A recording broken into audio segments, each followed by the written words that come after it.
Hey, it's the end of another month. How about that? I realized it was the end of the month because it's February, so month ends quickly, and so I figured, hey, I'll make it one of those what I did this month, what I watched this month, which was actually a lot more TV shows. So I'm going to start with that first because I've been watching The Last of Us and Poker Face. I started watching Samurai Jack because I plan to meet Phil Lamar in April for Supernova, despite the fact that I've seen more of him in Futurama, but I figure I've got the Blu-ray set of Samurai Jack, so I can get him to sign that instead. So I'm pretty excited for that.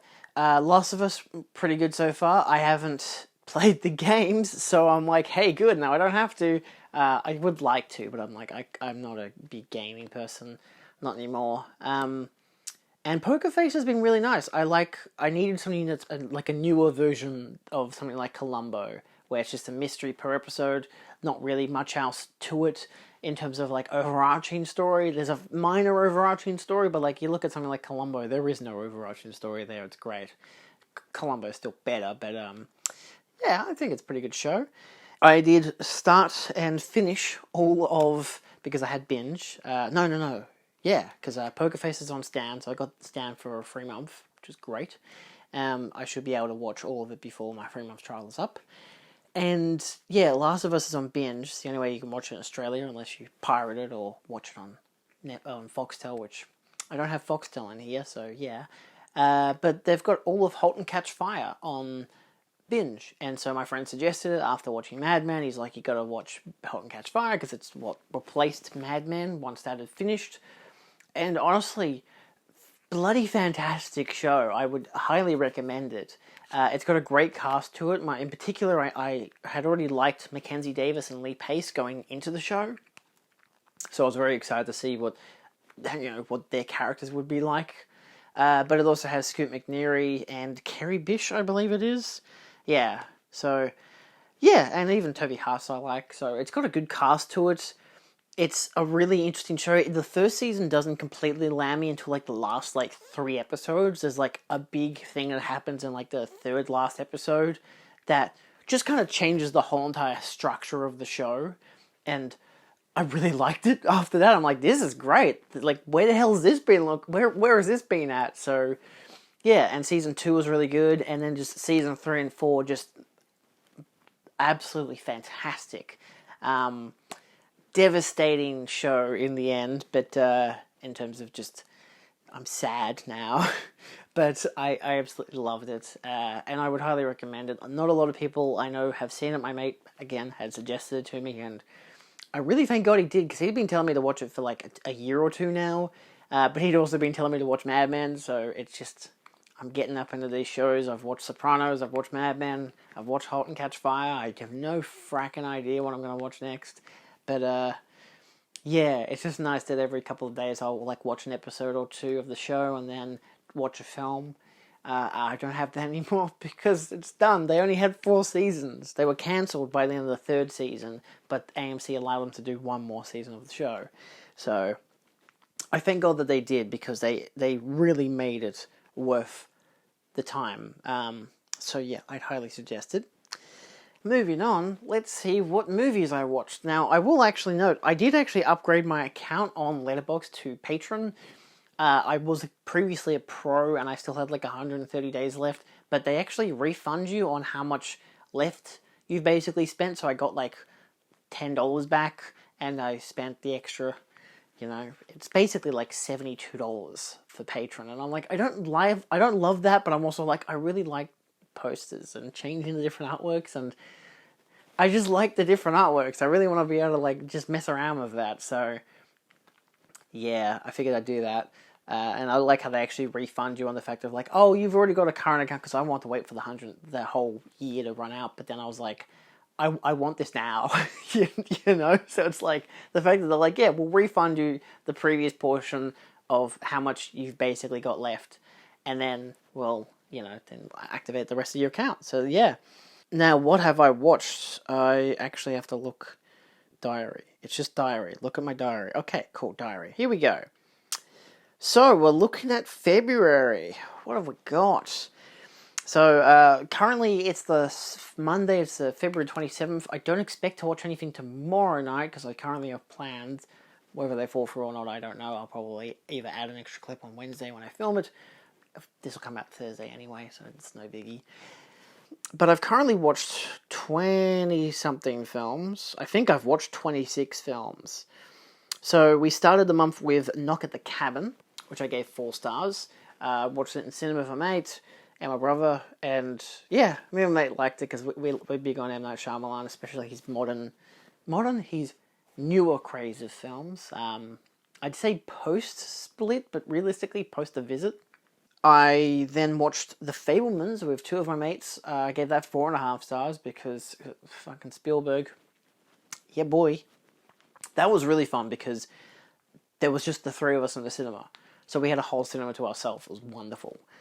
The next day I watched The Taking of Pelham 123. I watched the 4K from Kino. 5-star film, absolute masterpiece.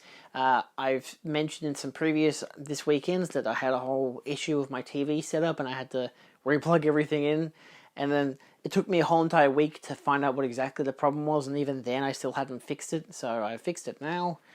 It was just that the Dolby Vision would stutter, and that was a part of the Panasonic player, so because it was plugged into the amplifier. Now it's plugged into the TV like it was before, but the audio is plugged into the amp.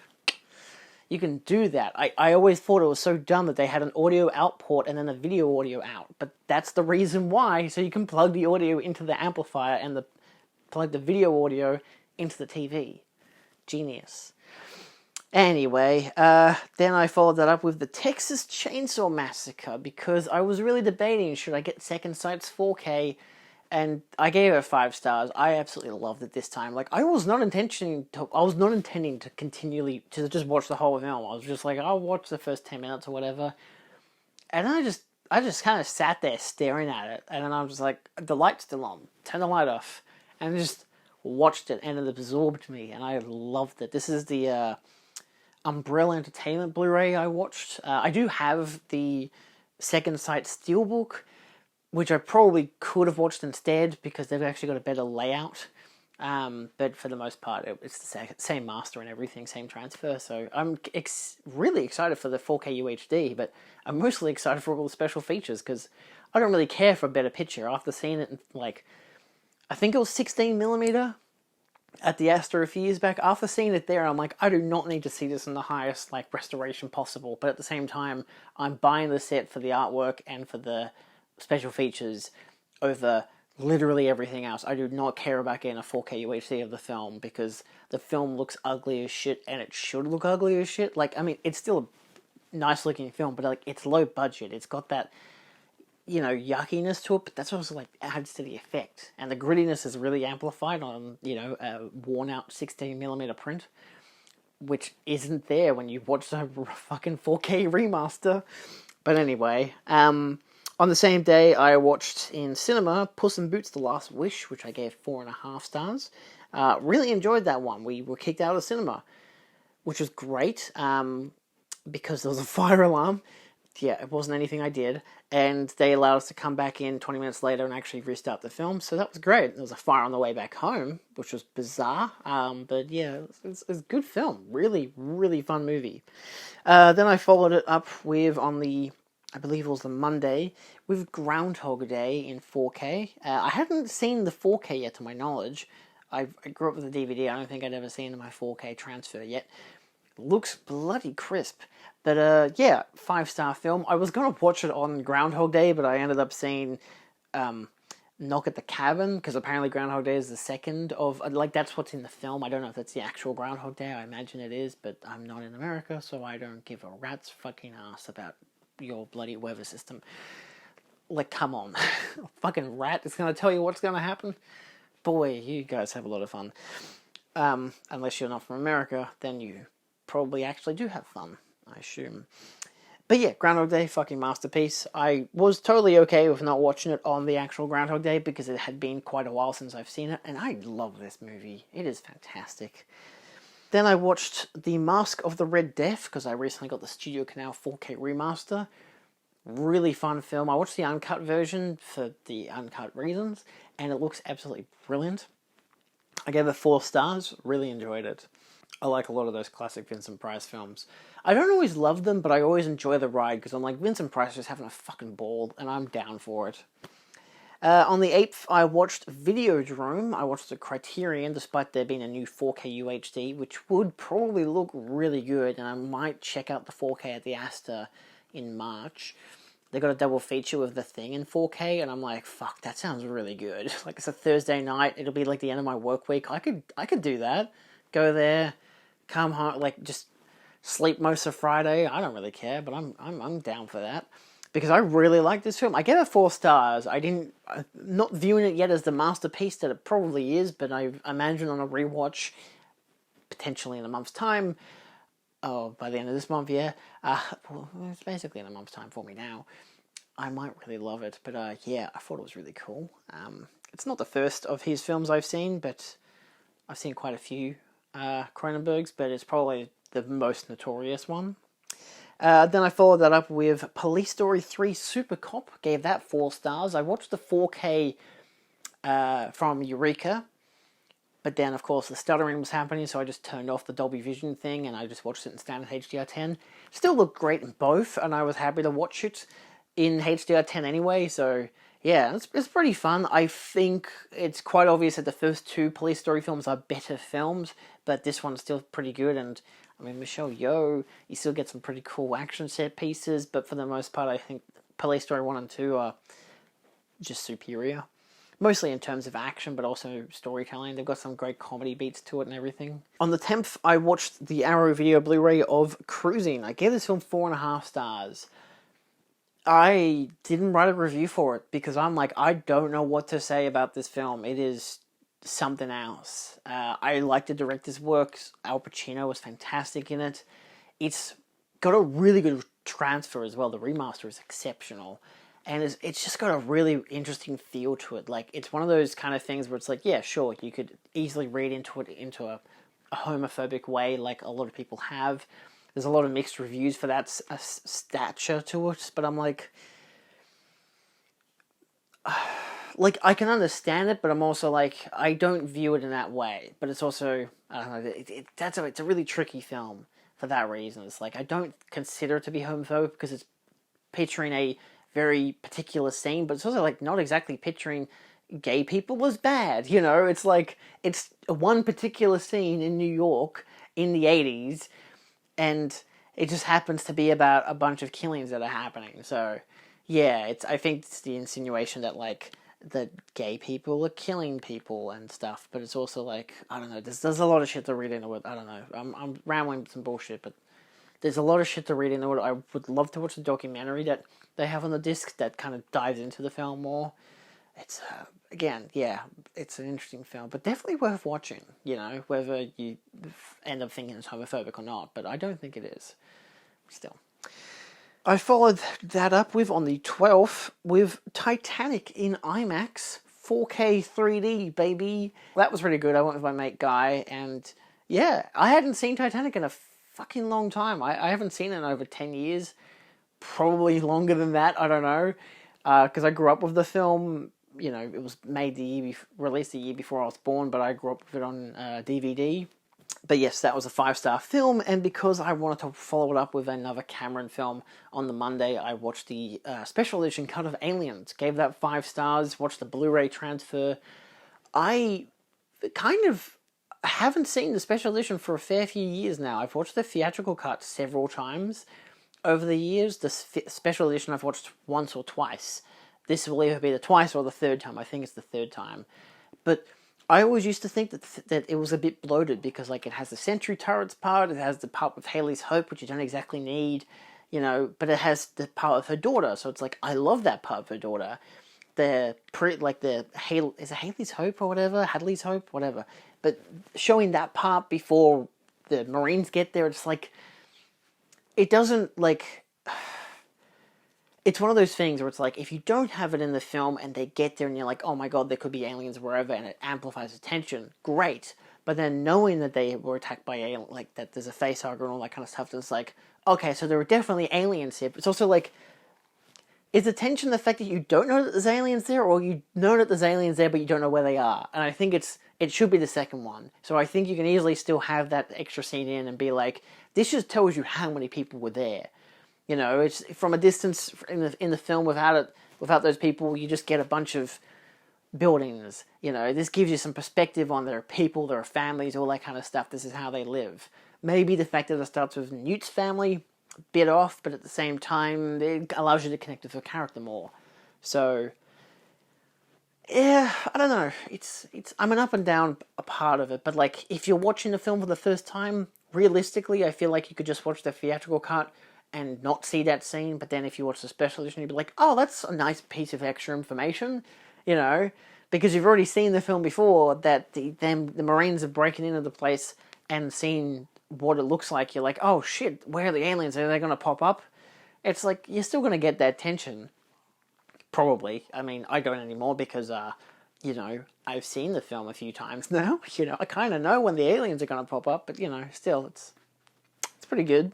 And also the sentry turret parts aren't exact. Like, I could see how they've nicely cut it out of the film in the theatrical cut, but it's not exactly unnecessary, except for the parts where it's just, like, in a tunnel shooting at nothing. When it's, like, outside the door and they run down to, like, 3 or 4 bullets left, I think that's a more pivotal part because it shows that the aliens have stopped because they know we're wasting our troops here. We need to find another way in.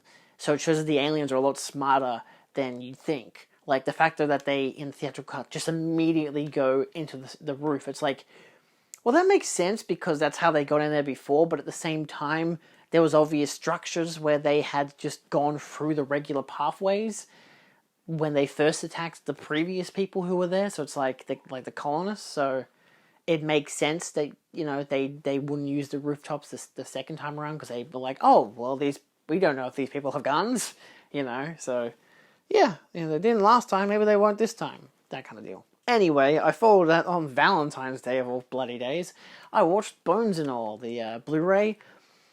Really good film. I gave it 4.5. One of the better films of 2022. It's hard to say if it's Guadagnino's masterpiece. I love Suspiria. I do like Call Me By Your Name. I have I Am Love. I have not seen it yet. I don't know if, I mean, it's probably made other films. I haven't seen, to my knowledge, any of these other films. I'll double check. I've seen A Bigger Splash. I like A Bigger Splash. That's pretty good. So, he's done a few things. But yeah. And then I followed up on the 15th. I did a double feature. I watched Fall because I had the Blu-ray. Gave it 2.5 stars. It was fine. I mean, I didn't need the Blu-ray for certain, but yeah, I got it for Christmas, so I don't really mind. So I got it for free.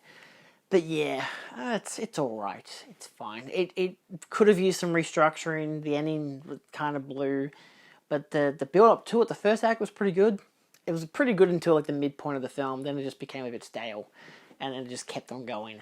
It's an unnecessarily long film. Like, it's like 107 minutes. It's like, bro, that's a very specific number on my part. It is 107 minutes. It easily could have been like a 95 minute film and would have served the film a lot better for it. But then I watched Decision to Leave, again, the Blu-ray, 4.5 star film.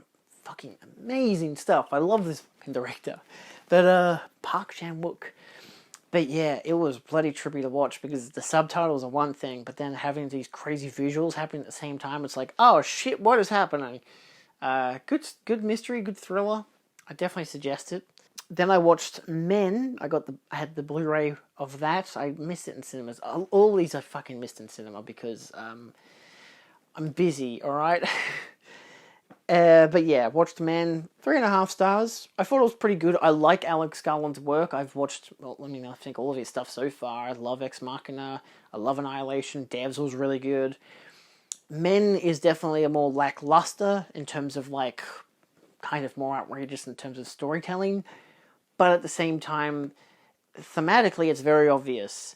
But visually and like the production design, the acting, the sound design, the music and everything, I loved all of that. The visuals, mesmerizing stuff. He definitely has a very good style and I really, really like it. It reminded me a lot of Annihilation. The themes were very obvious, but also on the Blu-ray there's a special feature that like dives into it, and it turns out that, yeah, no, the themes are meant to be obvious. Like, it's very much, this is the one theme that we're basically going for. Anything that you could potentially read into is literally just there to be read into by the audience in whatever way they want to read into it. So, like the weird faces, the creatures, all this kind of stuff, it's all up to interpretation, which I think is a little meh. I'm like, there could have been a bit more, you know, from the director saying, oh yeah, no, it's actually for this. But instead he's just like, I just did it, you know. It's like, sure, fuck it, alright, Galax. Do whatever the hell you want. But then I followed it up on the 17th with Crash. I watched the Arrow Video 4K. Looks exceptional. And I really fucking like this film. Like, I kind of think I preferred it to Videodrome. I mean, I still gave them the same rating, but this is probably, like, the horniest film I think I own in my whole entire collection. Like, I've got films with actual fucking porn in them. Well, not really. Do I?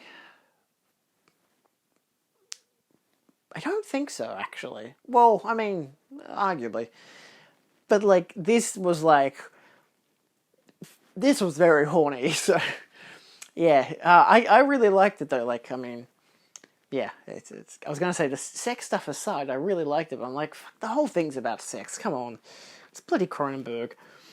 On the 18th, I watched Moon Age Daydream. I gave it 4 stars. I liked it because I'm very familiar with Bowie's work, because I've basically been listening to it for the past, 2 months, but also doing some research, you know, discovering my own stuff about him, because this documentary doesn't tell you fucking shit. But if you know his style and how it developed over, his, 30, 40-year career,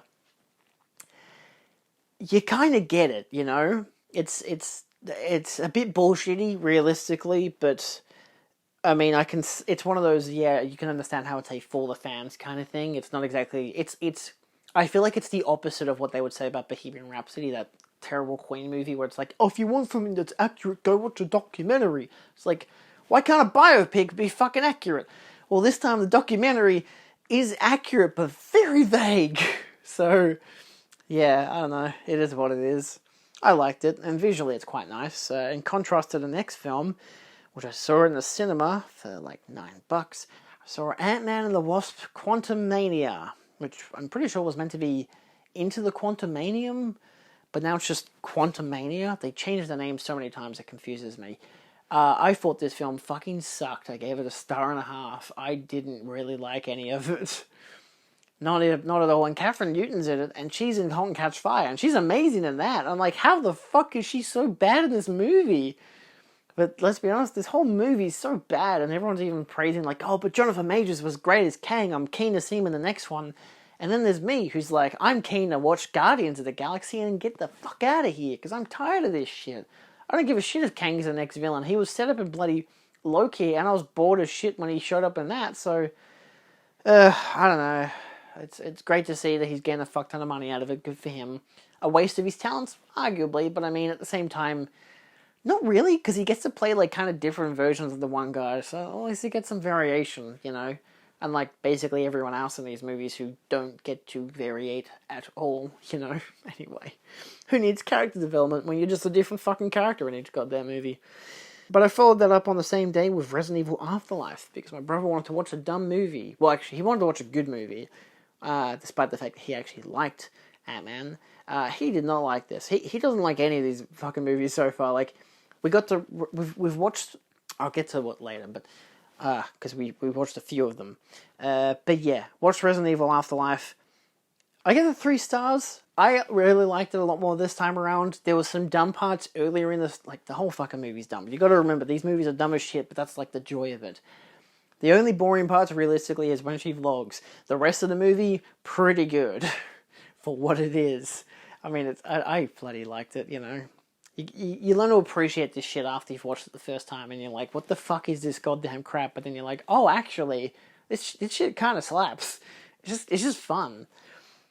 But then I watched on Netflix Guillermo del Toro's I was going to say Pokemon. Pinocchio. Jesus Christ, me. 4.5 stars. Beautiful film. I love stop motion films, so it was an absolute delight to watch. I followed it up with the hand-carved cinema, which is the featurette that they also have on Netflix. Really worth watching, especially after the film. But yeah, I absolutely love this stuff. Pinocchio is great to watch, and I even really like the original Disney one still. It's really terrifying. I know this one's a lot more, hey, you know how they turn into donkeys? We're not really going to have that. This time we're just going to have the, like, Mussolini. So it's kind of worse, isn't it? So yeah, it's definitely very different to the Disney version, but I respect that a lot. On the 22nd, I watched the 4K of Leon the Professional. I gave it 4 stars. I've never thought that this is a masterpiece because it's like, I don't know, I feel like if I'm in the mood, like a really, really good mood for it, I'd be giving this 100%, 5 out of 5, but I mean, I still really like it. I don't know, maybe it's his, actually maybe I do prefer the Fifth Element more, I don't really know. I really like Valerian. I don't really want to put myself out there and say I'm a big Luc Besson fan. I've seen a good number of his films. I'm still yet to see La Femme Nikita, and but I did watch like those Art from the Invisible films as a kid, so that's kind of a weird thing to have in his filmography. Kind of like a Robert Rodriguez situation, except instead of being a bloody creep. But at the same time, yeah, so there's stuff in this, like, because this is a director's cut, and how there's obviously, you know, where the Natalie Portman's character falls in love with Leon. It's like, you know, I get it.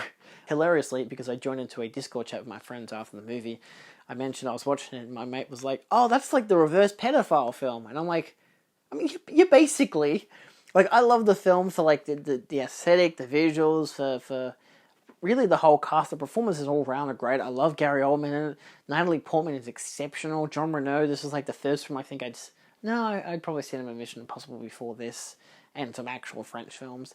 But, yeah, it's got a good cast all around. Sure, it's a little bit creepy, it's a little bit weird like that, but realistically it's fine. And let's be honest, the director's French. It kind of makes sense. What he's actually done in real life is like a art from artists, kind of, but not really. I don't know. That's a hard distinction to make. A lot of people do not make that distinction. They're like, if the artist is a pedophile, all of his films, or all of their films are bad. So, yeah, I don't know. Sometimes it's hard to say. But then I joined my friends again on a Discord call, and we watched The Old Guard on Netflix, which was alright. I enjoyed it. I mean, we weren't completely 100% into the film. Like, because you've always got someone talking while you're watching the film because it's on Discord. And I still like to be, like, really focused on the film. And I was, like, on board the whole time. Like, I was like, I get this. I understand what they're doing. I'm enjoying it. Still gave it 3 stars. I feel like it's probably a 3 to 3.5 star thing, but it's like, there were just elements to it that I'm like, you know, I've seen it's done better, or it's fine, but it's enjoyable. I liked it. I didn't give it a like on the letterbox, but I thought it was pretty fun. Then I watched Magic Mike's Last Dance. I gave it 3.5 stars. I enjoyed it. I mean, I went by myself, and there was like a row full of women in the back row, clearly all over, I'd say over the age of 30. At least they're all mums, I think, except for 2, who was the couple of, there's a male-female couple at the back, which I didn't notice until the end of the movie. So I'm like, oh, so I wasn't the only guy in the cinema, but he's clearly there on a date with his girlfriend, or wife, I don't know, whatever. But, yeah, so, I don't know, I still liked it. The opening was great, the dance, fucking amazing choreography, and the last act was really fun. The middle was a bit much, but at the same time, I liked it as an overall. I mean, I still gave it 3.5 stars, but that is still the weakest of the Magic Mike films, because I'd given the first one, like, 4 stars, I think. Actually, I think I gave that one 3.5 stars. Whereas I gave the XXL, like, 4 stars, but that's probably more of a 4.5 star film. I'm yet to rewatch it. I was going to before watching this, but I just didn't get around to it. But yeah, I still really liked it.